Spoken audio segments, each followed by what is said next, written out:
que escreveu João, capítulo de número 1, versículo de número 40. André, irmão de Simão Pedro, era um dos dois que tinham ouvido o que João dissera e que haviam seguido Jesus.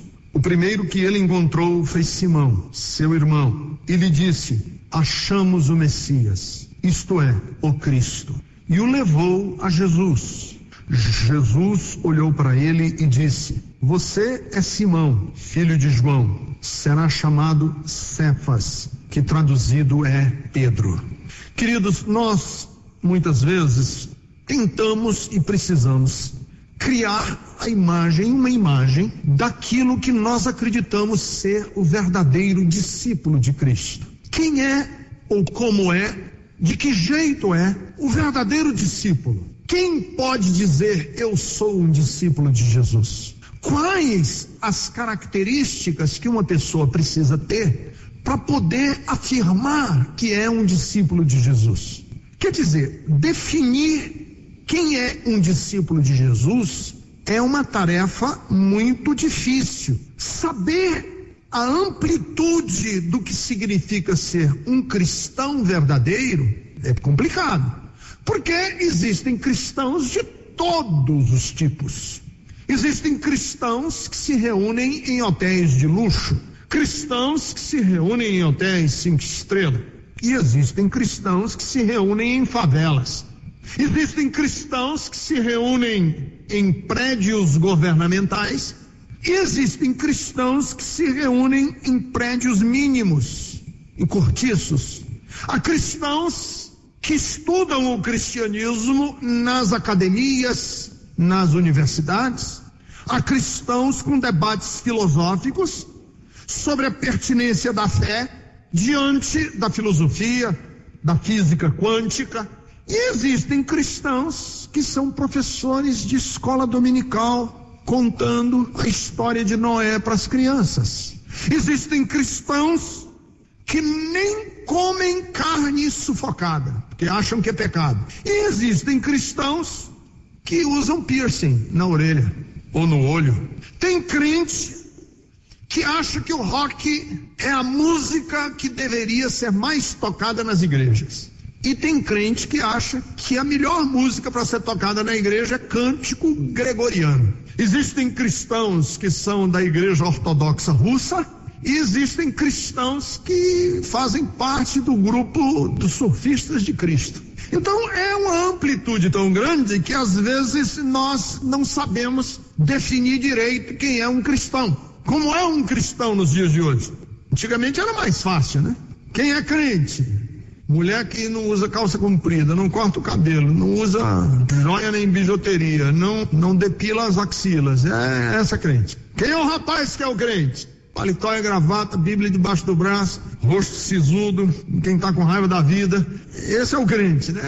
São os estereótipos que às vezes a gente cria daquilo que a gente acredita ser um verdadeiro cristão. Às vezes nós podemos reduzir isso, não em termos de vestimenta, em indumentária, mas quem é um crente? A gente diz, o cristão é aquele que crê na Bíblia, mas essa palavra crê na Bíblia é muito grande.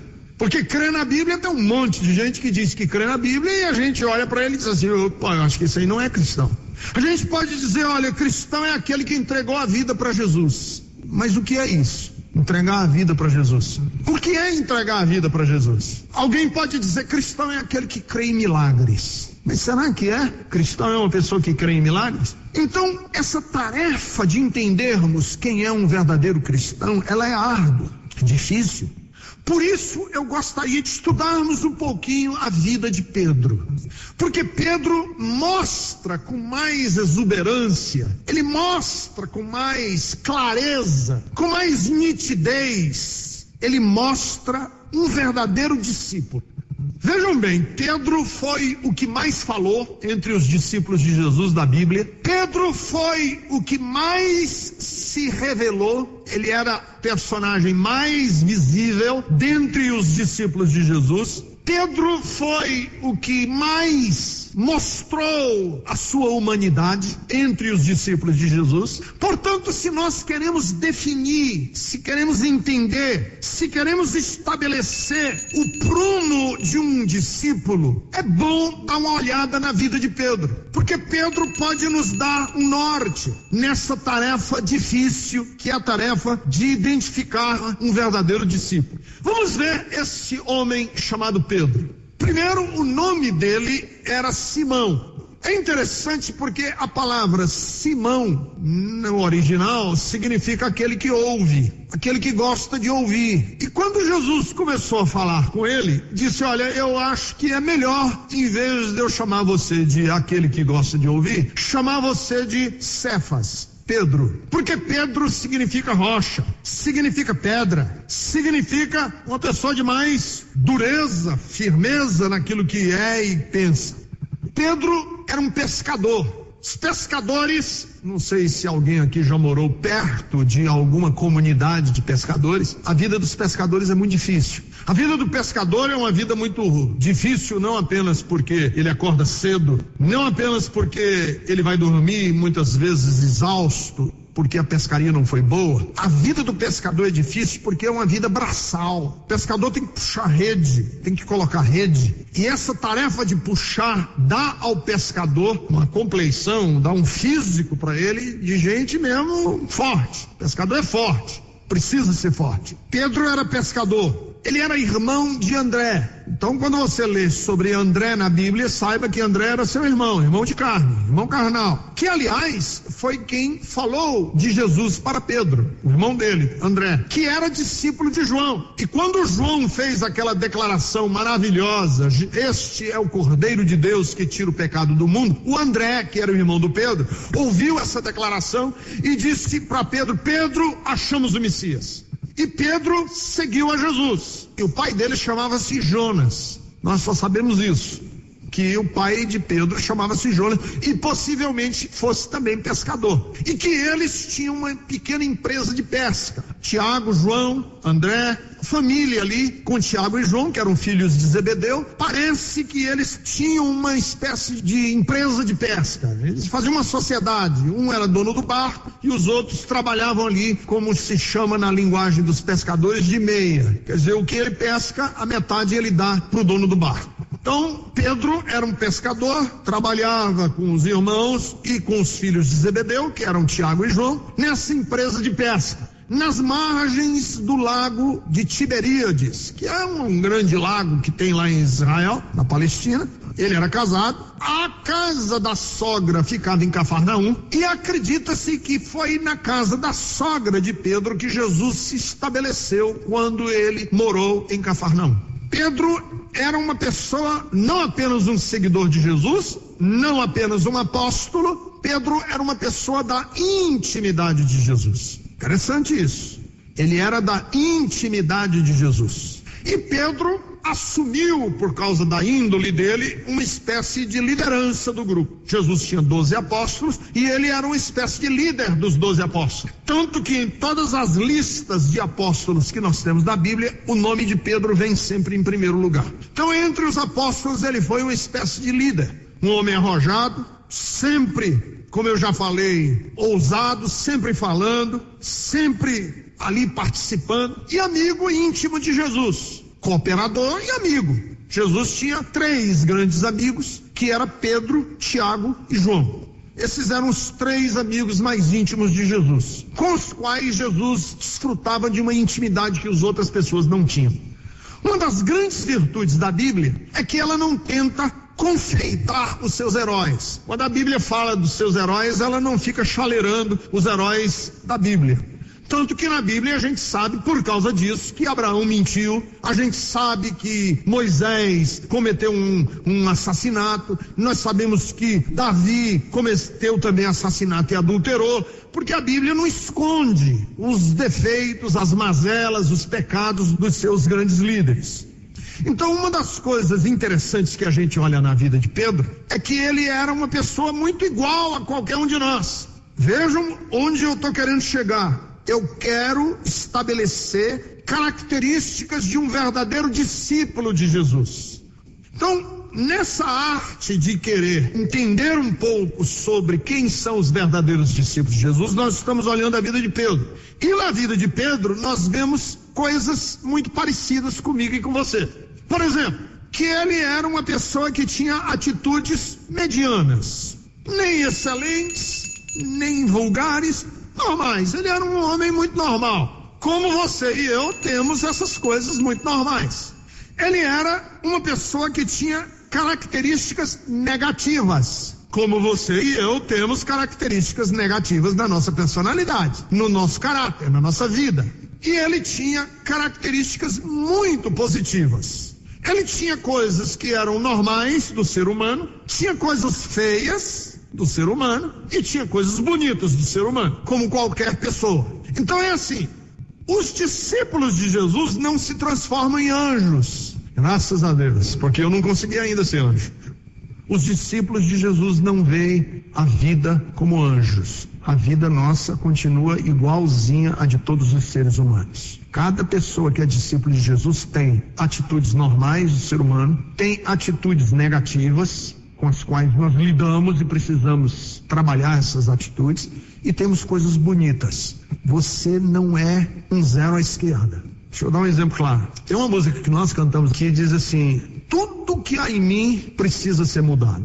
Eu disse um desses dias para minha mulher, eu disse: ô Jubes, eu tenho uma certa dificuldade de cantar essa música. Renova-me, Senhor Jesus, já não quero ser igual. Renova-me, põe em mim o teu coração, porque tudo que há dentro de mim precisa ser mudado. Não, eu digo não, nem tudo. Tem algumas coisas em mim que precisam ser mudadas, mas tudo, não tem nada que preste dentro de mim, nada, só coisa ruim. Não, eu não sou assim. Aí a Job disse: não, é o autor, quando ele fez essa música, ele estava se sentindo assim. Eu digo: então tá bom, graças a Deus, que ele tava, mas eu não preciso me sentir assim sempre, preciso. Não vou ficar aqui agora denunciando a música dos irmãos. Então, se você está aqui, você diz assim: pastor, eu não valho nada. Não, ninguém é um zero à esquerda. Pastor, eu não presto para nada. Não, que é isso? Como também, louvado seja eu, glória a mim, também não. Não tem nada em mim que precisa ser mudado. Tudo em mim está direitinho, pastor. Não, tem coisas aí que precisam ser mudadas, né? Uma no ferro, outra na ferradura. Nem tanto e nem tão pouco, porque tem gente que também que anda com o nariz em pé, graças a Deus, louvado seja Deus, porque eu agora sou anjo, já não sou mais gente. Não, eu tenho erros, tenho problemas, tenho dificuldades. Era Pedro. Vamos ver algumas coisas de Pedro, bem humanas, bem normais do Pedro, que nós também temos. Por exemplo, Pedro não era uma pessoa sagaz. Pedro não era uma pessoa de entendimento rápido. Às vezes ele demorava a aprender as coisas. Como você e eu. Desses dias eu estava dentro do meu escritório, sentado na minha cadeira. O meu escritório é rodeado de livros. Eu sou um leitor, gosto de ler. Já li livro sobre Deus, sobre Bíblia, sobre Jesus, sobre Espírito Santo. Já li tratado teológico, já li as Institutas de Calvino, já li as obras de Armínio, eu já li a teologia que esse escreveu, aquele que escreveu. Um desses dias, eu, depois de ter lido tanta coisa, eu me joguei as minhas costas contra o respaldar da cadeira assim. A minha cadeira foi assim um pouco para trás. Eu disse: Senhor, quem és tu, Senhor? Quanto mais eu estudo a respeito de Deus, parece que menos eu compreendo. Quanto mais eu mergulho nas profundezas do conhecimento de Deus, menos parece que eu percebo. Pedro era assim. Às vezes Jesus estava ensinando uma coisa e Pedro não entendia direito. Às vezes ele não percebia. Jesus tinha que chamar Pedro e dizer: vem cá, Pedro, deixa eu te explicar direito. E aí a Bíblia diz que ainda assim ele não entendeu. Só foi entender depois, quando o Espírito Santo foi derramado no dia de Pentecostes. Aí ele entendeu certas e determinadas verdades. E eu digo assim: Senhor, assim sou eu. Eu leio a Bíblia, eu estudo, e você diz assim: pastor, eu me sinto às vezes tão perdido no conhecimento e na vastidão do conhecimento de Deus. Eu digo para você: você é normal. Você não é burro, você não é incrédulo, você não é difícil, porque de vez por outra eu ouço essas expressões das pessoas para mim. Eu acho que eu sou uma pessoa tão difícil. Eu digo, quem não é? Segundo, a fé que Pedro mostrou sempre foi temperada com dúvida. Aliás, fé só existe porque existe dúvida. Sem dúvida não haveria necessidade da fé. Por exemplo, deixa eu explicar. A fé só existe porque há dúvida. Vou explicar. 2 mais 2. Você precisa de fé? Não. Capital de São Paulo. Você precisa de fé? Não, eu estou certo disso. Preciso de fé. Certezas não precisam de fé. Fé só existe porque nós convivemos com a dúvida. Se eu pudesse mostrar para vocês aqui agora, visivelmente, e se a gente ouvisse clara e audivelmente a voz de Deus, não precisaria de fé. Por que que nós precisamos de fé? Porque aquela vozinha suave e terna que fala ao meu coração, eu não estou bem certo, será que foi Deus? Porque quando eu leio a Bíblia e um texto das Escrituras salta ao meu conhecimento, eu digo, Senhor, Tu estás querendo falar comigo? É nessa dúvida que a fé dá convicção. Então é assim, Pedro andava com Jesus, mas a fé sempre temperada pela dúvida. E é nessa dependência da fé que nós andamos todos os dias, sem certezas, por fé. O apóstolo Paulo diz assim, nós não andamos por vista, nós andamos por fé. Porque andar por vista, não precisa de fé. Mostre-me o caminho. Eu não sei, vamos andando. Vamos andando, mas por onde? Vamos andando. Onde vai dar esse caminho? Não sei. Vamos andando. Qual é a segurança que você tem? Fé. Mas é muito pouco, mas é o que eu tenho. Fé. Essa certeza que nasce da dúvida. Pedro foi assim. Ele duvidou quando andou em cima das águas. Pedro duvidou no momento da multiplicação dos pães e dos peixes. Pedro duvidou. Ele vivia na dúvida. E é nessa dependência da dúvida que a fé cresce dentro de nós. É assim, a dúvida vê o obstáculo, a fé contempla o caminho. A dúvida percebe as trevas, a fé enxerga a luz. A dúvida teme o caminho desconhecido, a fé ousa caminhar rumo ao desconhecido. A dúvida questiona, e a pergunta da dúvida é, quem tem coragem de crer? E a fé responde por mim, eu. Essa fé. Então Pedro foi um homem que vivia com essa, que é a história de todos nós. Como é que eu sei? Como é que você prova? Eu não tenho uma equação matemática para provar Deus. Eu não tenho uma fórmula química de dentro de um tubo de ensaio sai Deus. Eu não tenho uma fotografia de Deus. O que eu tenho é fé. E essa fé é que me indica o caminho, é ouvir o inaudível, é perceber o invisível, é ser tocado pelo intangível. Eu ouvi a voz de Deus. Como? Pela fé. Eu percebi o toque de Deus. Como? Pela fé. Prova. Fé, se for provada, deixa de ser fé, passa a ser uma constatação. Eu não tenho provas, só tenho fé. Por isso é que Jesus chamou Tomé, lembra? Tomé disse, eu só creio se ver. Jesus disse, pois põe aqui, os dedos aqui, ó. Creu? Grande coisa. Colocar o dedo e crer, grande coisa. Tomé, muito mais bem-aventurados são aqueles que não viram e creem. Pedro possuía características negativas, coisas ruins, feias, coisas sombrias dentro dele. Por exemplo, ele era uma pessoa instável. Pedro era instável. O que significa isso? Ele muitas vezes, e esse é um problema que nós precisamos lidar com ele, permitiu que a sua tempestividade, impetuosidade, permitiu que a sua índole nervosa tomasse conta dele. Isso é ruim, isso é errado, isso é feio. É daí que nasce o pecado. Todo pecado nasce da tempestividade. Todo pecado nasce da nossa falta de bom senso, da inconsequência, de não medir as consequências.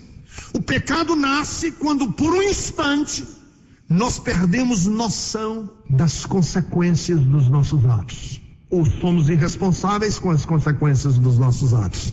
E Pedro era assim.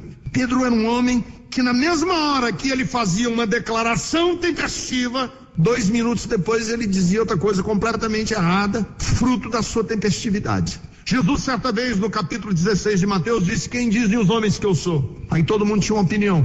Um disse: olha, tu és isso, tu és aquilo. O outro disse que tu és isso. Aí Pedro, tomando a palavra, disse assim: tu és o Cristo, o Filho do Deus vivo.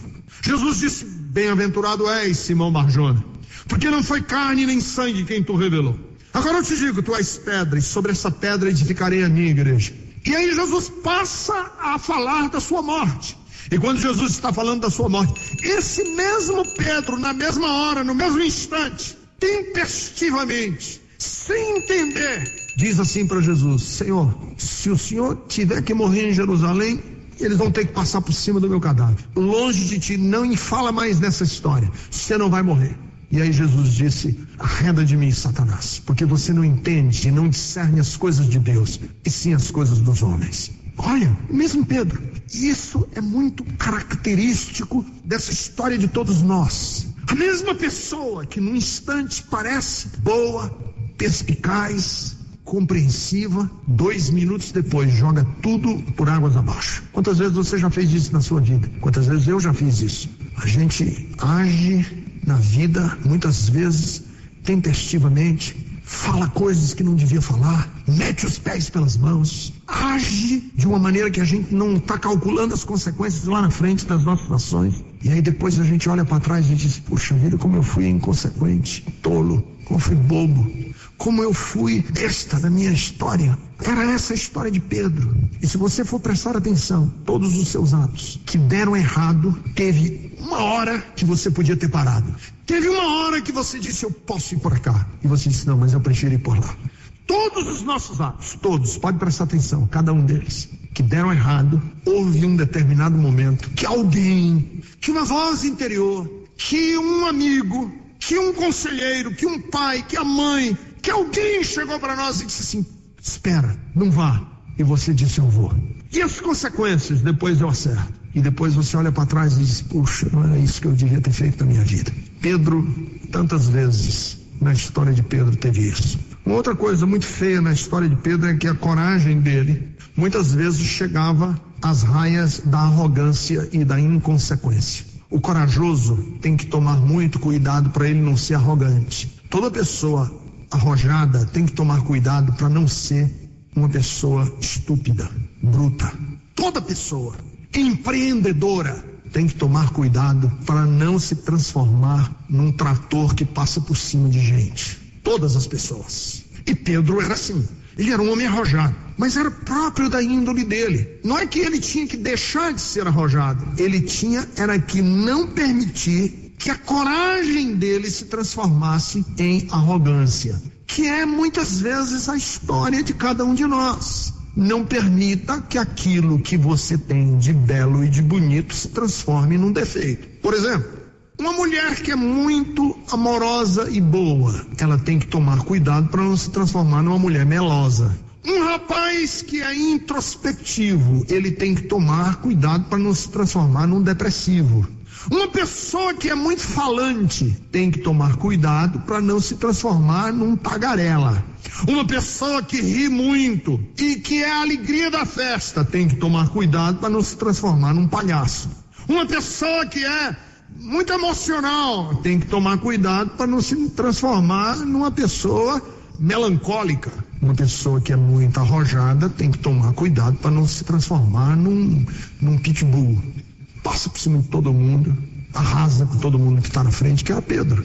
Tinha momentos na história de Pedro que ele ia em frente. E Jesus disse: calma, Pedro, vem cá. Por exemplo, no jardim do Getsêmani, que foi uma das horas mais dramáticas na vida de Jesus, quem é que puxa da espada para cortar a cabeça do soldado? Que se chamava Malco. Pedro. Que é um momento delicadíssimo. Ali estavam os guardas do templo, madrugada, num lugar escuro. E ali eram soldados profissionais. E ele, Pedro, que era pescador, cortou a orelha do soldado, mas ele queria, na verdade, era cortar a cabeça. Só que ele era muito desajeitado, porque ele era pescador, não era soldado.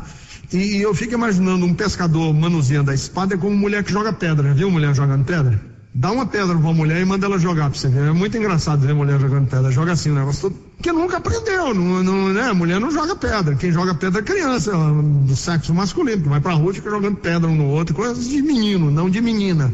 Então, como as meninas não aprenderam a jogar pedra, elas têm uma dificuldade enorme. Pedro tinha uma dificuldade enorme de manusear a espada, imagino eu. Ele ia cortar a cabeça do soldado, chamava-se Malco. Só que o soldado, muito esperto, quando viu o jeito meio assim errado de Pedro vindo na direção dele para cortar a cabeça, ele se esquivou e no que ele fez assim, a espada passou e cortou só a orelha. Cortou a orelha caiu no chão e eu fico imaginando a cena. Aquele momento dramático, os céus estão parados, os anjos estão olhando, o inferno está parado, os demônios estão olhando, todo mundo olhando. Foi o momento mais dramático da história da humanidade. Jesus se abaixa, pega uma orelha cheia de sangue, cheia de areia, porque caiu no chão, e eu fico imaginando a cena, Jesus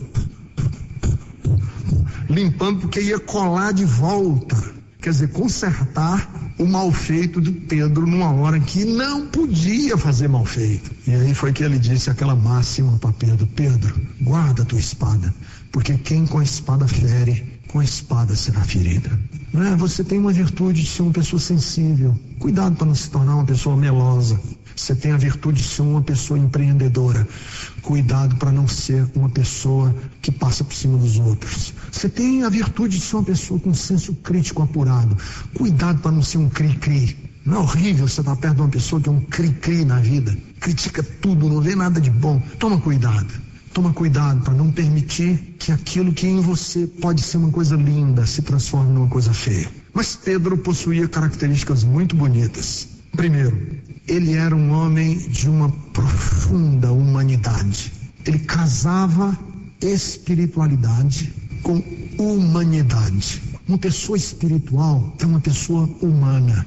Pedro era um homem muito humano na sua maneira de ser. Ele não era uma pessoa plástica. Quando eu digo uma pessoa humana, é uma pessoa verdadeira, real. Não é de plástico.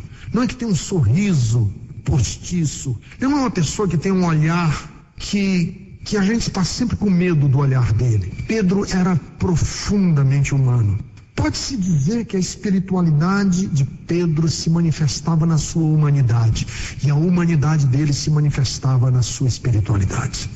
Porque quando eu vejo Pedro, assim, a humanidade dele é muito linda. No dia em que Jesus o chamou para ser um dos seus seguidores, a Bíblia diz que ele estava pescando. Olha que humanidade, olha que homem verdadeiro. Jesus chega para ele e diz assim: Pedro, vem e segue-me. A Bíblia diz que ele, olhando para Jesus, disse: Senhor, afasta-te de mim, porque sou um homem pecador. Afaste-me. Entendeu? Ele não tinha aquela soberba, aquela coisa. Bom para o Senhor. Eu me lembro de uma vez que eu era um jovem pastor, estava começando, e aí me aproximei de um pastor assim de mais idade. Falei assim para ele: olha, quero andar mais perto de você. Aí ele falou assim: ótimo, vai ser ótimo para você. Tem um desses dias, um pastor nos Estados Unidos, fazia tempo que eu não via, uns 18 anos que eu não via esse pastor. Aí fui na internet, procurei, achei. Mandei um e-mail para ele: olha, fulano e tal, sou eu, Ricardo Gondim, você lembra que a gente andou junto, assim, tá, que bom rever, e nos encontramos de volta e tal. Ele mandou um e-mail de volta para mim: ah, que bom que você me enviou, é bom porque a partir de agora nós podemos trocar esboços de sermão. Eu digo: esboço de sermão? Eu quero ser seu amigo. Esboço de sermão? Isso é que você entende por amizade, entendeu? Nariz empinado. Era pessoa humana, verdadeira, não era afetado. E é difícil isso, porque a espiritualidade pode gerar nas pessoas uma soberba de você passar por uma pessoa que não é crente. Coitado dele, ainda não achou a luz. Pobre dele, pobre dela. Entendeu? Essa arrogância, essa atitude de olhar de cima para baixo. Pedro nunca foi assim. Ele era um homem muito humano. E a gente percebe a humanidade de Pedro quando ele nega Jesus, que por 3 vezes ele negou a Jesus e o galo cantou, lembram? E a Bíblia diz que Jesus foi a ele e disse: Pedro, tu me amas. Pedro, tu me amas. A Bíblia diz que foi das lágrimas, ele chorou amargamente ter negado a Cristo. Foi de dentro das suas lágrimas que ele respondeu para Jesus: Senhor, tu sabes todas as coisas. E por 3 vezes ele disse: tu sabes que eu te amo. Humano, Então, assim, se você quer ser de Jesus, você tem que ser o melhor pai. Não, ele se converteu agora, você precisa ver. O jeito em casa é um bruto, é um grosso. Eu gosto sempre de dizer assim, quando uma pessoa se converte, até o cachorrinho em casa sabe. Quando alguém se converte, o Lulu fica sabendo da sua conversão. Porque antigamente você era bruto com o Lulu, mas agora quando você chega em casa, ô Lulu, vem cá, e tal, o Lulu, opa, alguma coisa tá errada aqui com ele. É verdade, muda. As pessoas se tornam humanas, amigas, dóceis. Eu já tive várias vezes o dissabor de aconselhar maridos que vêm conversar comigo, que não são cristãos, e diz assim, pastor, queria que você me dissesse o que foi que aconteceu com minha mulher. E o quê? Minha mulher era uma mulher boa, era uma amiga minha, se converteu, não cozinha, vive na igreja, ninguém mais presta aqui dentro de casa, todo mundo vai para o inferno. O que foi que aconteceu, pastor, com a minha mulher? Ela perdeu a humanidade dela. O que foi que aconteceu? Ela foi roubada, a religião roubou a humanidade, porque quem conhece Jesus, a pessoa se torna melhor. Ele se converteu agora, pastor, é um grosso. Meu marido agora é com essa história de mulher seja submissa. Meu marido se tornou um homem rude, bruto, ninguém mais presta para ele. Não, é o contrário. Quando eu me converti, eu me tornei uma pessoa mais amiga, mais solidária, que chora com o outro, que sabe partilhar das dores. Pedro era esse tipo de homem. Pedro era um homem que tinha sede de aprender, estava sempre questionando, estava sempre querendo mais, conhecer melhor, crescer. Olha que interessante o que ele diz para nós, lá no finzinho da Bíblia, vá lá para o finzinho da Bíblia, segunda epístola de Pedro, capítulo de número 1, versículos 5 e 6. Isso aqui é o conselho do Pedro para nós. Por isso mesmo, empenhem-se para acrescentar à sua fé a virtude. Acrescentem à virtude o conhecimento. Acrescentem ao conhecimento o domínio próprio. Acrescentem ao domínio próprio a perseverança. Acrescentem à perseverança a piedade. Acrescentem à piedade a fraternidade. E acrescentem à fraternidade o amor. Coisa linda. Terceiro, Pedro foi um homem corajoso. Eu já falei que ele tinha sido corajoso e ele tinha permitido que a coragem dele se transformasse muitas vezes em arrogância. Mas teve muitos momentos em que a coragem de Pedro não era arrogante, era coragem de se lançar nos braços de Deus, de dizer eu vou. Eu acho que um dos momentos mais lindos assim de coragem foi quando eles viram Jesus andando por cima das águas e todo mundo ficou dentro do barco. Eram 12 dentro de um barco, dizendo assim, ele não é um fantasma. Quem é? Fé e dúvida. Lembram que eu falei? Fé e dúvida andando juntas. Quem é? Ele. Não é. Quem pode ser? É ele. Não é. Pedro diz assim, quem é? Jesus disse, sou eu. Ele disse, se for mesmo, manda eu andar contigo em cima das águas. Jesus disse, pois venha. E sabe de uma coisa? Tinham 12 dentro do barco. Só ele desceu do barco. Os outros ficaram lá dizendo, não é, não é, não é. E Pedro disse, pois eu vou. E ele saiu e ele andou em cima das águas. Fé e dúvida. Quando ele está em cima das águas, andando com Jesus em cima das águas, será que é? Porque a fé sempre vem temperada com a dúvida. Será que é verdade isso que está acontecendo? Ele começou a afundar. E aí ele, Senhor, me socorre. E a gente sempre se esquece de mencionar que o Senhor socorreu ele, deu a mão para ele, e ele voltou para o barco andando nas águas. Ele não ficou, Jesus não carregou ele no colo, não. Ele voltou andando nas águas. Eu fico imaginando a cara de satisfação dele quando ele olhou para os outros 11 que não tinham coragem. Vocês nem foram, eu andei. Ousou, porque fé não é apenas um fato, fé é também um ato. Quem tem fé precisa agir e não apenas crer. E Pedro foi um homem que nunca teve medo de agir em cima daquilo que ele cria. Isso é uma missão maravilhosa para nós. E por último eu queria dizer o seguinte, Pedro foi um homem de relacionamentos próximos. Relacionamentos próximos. Foi amigo. Eu quero uma espiritualidade que gere relacionamentos próximos. Amizade. Pedro foi um homem de amizade. Primeiro ele foi o amigo de Jesus. Jesus pousava na casa da sogra dele. E há um exemplo muito lindo de amizade. É em Atos dos Apóstolos, no capítulo 4. Jesus tinha morrido, ressuscitado, passado 40 dias com os discípulos. Pentecostes já tinha acontecido. E a Bíblia diz assim, e Pedro e João iam juntos para orar, e na hora da oração, a hora nona. E e os dois iam orar juntos. O que isso me diz? Me diz que o verdadeiro cristão desenvolve relacionamentos bonitos, desenvolve relacionamentos íntimos. É uma pessoa sensível, que não é um solitário, não é um eremita que vive nas cavernas. É gente que gosta de gente, que anda com gente. Então, a verdadeira espiritualidade de Jesus cria relacionamentos, conhecer um ao outro, nos conhecer, deixar que outras pessoas nos conheçam, para que a nossa fé seja gerada no ambiente da amizade, do amor, da fraternidade, para que a gente possa desenvolver aquilo que para nós é mais especial de todas as coisas: termos amigos, sermos amigos.